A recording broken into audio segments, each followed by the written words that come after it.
Sa nakaraang hinubog ng kamusmusan ang pag-iibigan, maibabalik pa kaya ang pagmamahal na lumisan?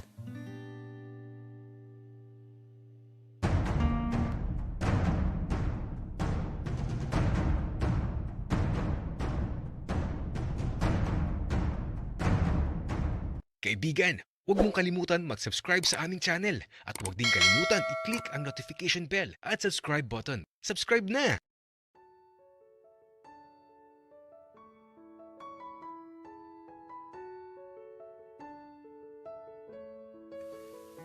Mas nangingibabaw pa din talaga sa puso ko yung galit.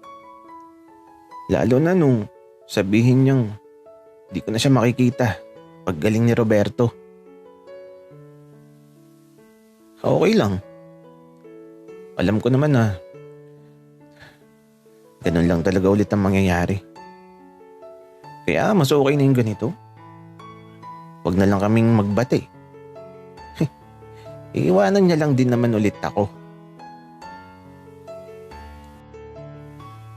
Kaya naman, sa pagsapit ng gabi, eto, dito muna siya matutulog sa silid namin ni Roberto.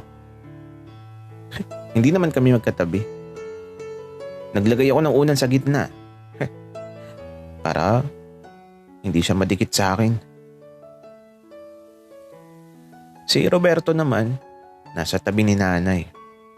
Kaya eto, nung mahiga na ako, kasunod ko na din si Damian. Pumasok na din siya sa loob ng kulambo at nahiga na sa banig.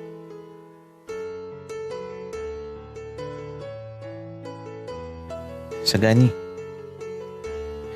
bakit may unan sa gitna natin? Pakailan mo ba, Damian? Okay, sige. Hindi na ako magtatanong, Isagani. Kaya ito, nabalotan ng katahimikan ng buong gabi. Kaya lang bakit ganito? Hindi ako makatulog. Parang gusto kong tanggalin yung unan sa gitna namin. At yung liwanag na nagmumula sa kusina. Alo, nawala na. Kaya ito, nabalot ng dilim ang buong paligid. Wala na talaga akong makita na kahit ano. Hindi ko nga alam kung nakamulat ako o nakapikit ako. Sobrang dilim kasi. At sa paglipas ng mga sandali, mukhang tulog na si Damian. Naghihilik na siya. Ako naman, eto, gising pa.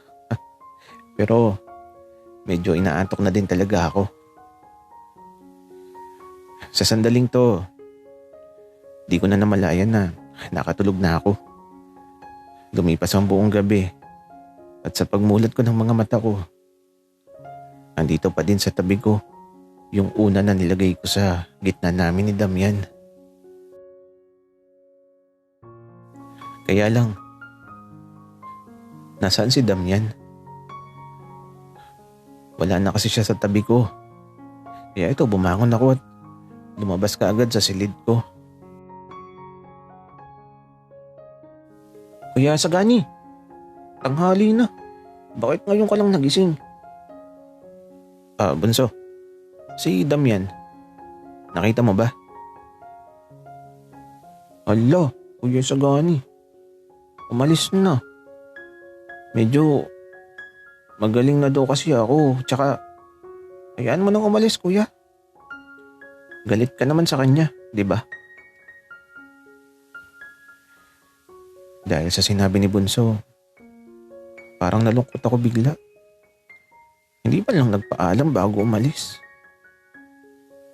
Bakit ganun si Damian? Ayoko na talaga. Hinding-hindi na ako aasa pang muli. Kaya ito, bumalik muna ako sa silid ko at nilinis ko. Kailangan ko magpunta sa bukid ngayon. May trabaho kasi. Kaya lang, paano si Bunso? Bunso, kailangan ko magpunta sa bukid ngayon. Kaya mo na bang mag-isa muna dito sa bahay? Wika ko habang eto, tinitiklop ko yung pinagtulugan ko. Kuya, medyo magaling na ako. Tsaka, kaya ko na talaga. Nakakalakad na nga ako ng maayos eh. Nakakapunta ka ba sa bukid mamaya? Oo naman, kuya, isagani. Sige, bunso. Magluto ka ng kanin at dalahan mo ako. Maglaga ka na lang din ng itlog ng manok. Okay na sa akin yun. Huwag mo kakalimutan ha. Tanghali na kasi ako. Opo, kuya. Kaya ito. Hindi na ako naligo. Baka malate ako sa trabaho sa bukid eh. At bago ako umalis, inobserbahan ko muna si Bunso. Sa tingin ko, okay na siya. Maayos nang maglakad eh. Kaya ito, umalis na ako at diretso na sa bukid. Pagkarating ko, trabaho ka agad. Eto, nagbubuhat ng mga niyog na gagawing kopra. At nagtatabas din ako ng masukal na bahagi. Baka kasi pamugaran ng ahas kapag di tinabas. Kaya lang, magtatanghalian na. Nasaan na kaya si Roberto? Sana naman di niya makalimutan ng bilin ko. Kasi kung di siya dadating, nako, wala akong kakainin. Kaya lang, oras na talaga ng tanghalian, wala pa si Roberto. Kaya eto, naupo na muna ako sa ilalim ng malaking puno. Kung saan, lagi kaming magkasama ni tatay dati. Habang nakasandal ako sa puno, naalala ko nakalipas. Lalo na kapag pinipikit ko ang mga mata ko. Ang nakaraan, kung saan masayang-masaya kami ni tatay. Kung nabubuhay lang si tatay ngayon, nako, sigurado magkasama pa din kami palagi dito. Kaya lang, ganun talaga. Kapag tapos na yung misyon mo dito sa mundo, babawiin ka na ng lumikha sa'yo. Pero, nasaan na ba si Bunso? Gutom na ako. Tinitiis ko lang yung gutom habang nakapikit. Tapos sa sobrang gutom, parang may naamoy akong masarap. Mas lalo tuloy ako nagugutom dahil sa imahinasyong naamoy ko. Na parang ang sarap. Sagani. Binuksan ko kaagad ang mga mata ko. May tumawag kasi sa akin. Pagmulat ko, hala, si Damian. Anong ginagawa mo dito, Damian? Sagani, pasensya na.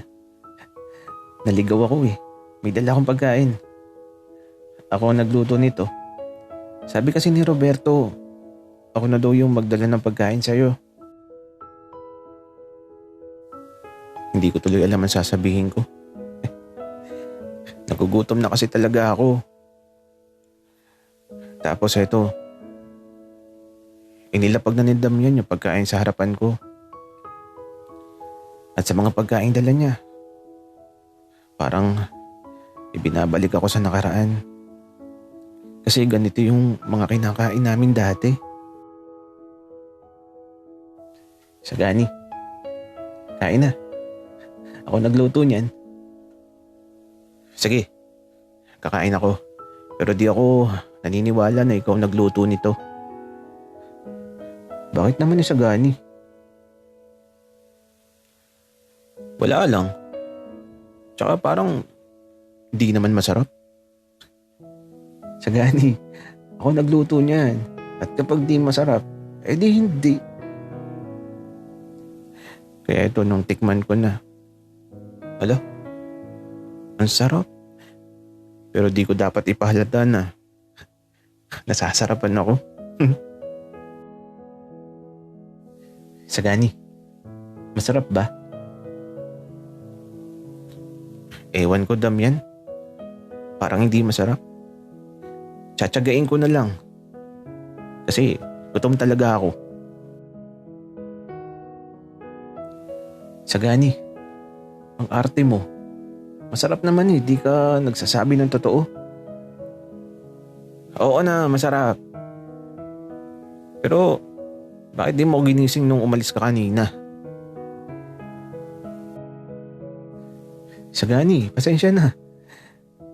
Baka magalit ka pero sige, sa susunod, igisingin na kita.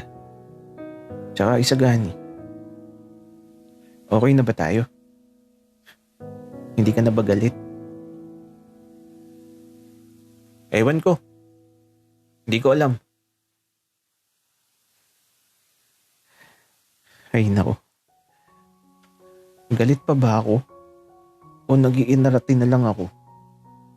Kasi masaya ako Naguguluhan na ako. Ano ba tong nararamdaman ko?